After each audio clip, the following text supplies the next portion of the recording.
హర హర ఈశ్వర శంభో శివ శంకర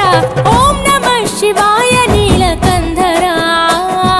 శిరసున గంగమ్మతో తనువున గౌరమ్మతో తరలిరా తనివి తీర ఈశ్వరా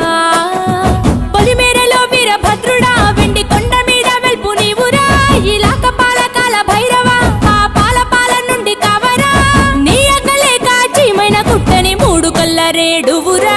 రుద్రం భజే రుద్ర తేజం భజే విభూది భూషణ హర రౌద్రం భజే రౌద్ర రూపం భజే నటరాజ చంద్రశేఖర గంగనెత్తుకొని నేల గొంతు నింపు జంగమయ్య నీవురా ఆది అంతమంటూ లేని స్వామి ఆదిశక్తి తమమ్మ ధరించరా హర హర ఈశ్వర శంభో శివ శంకర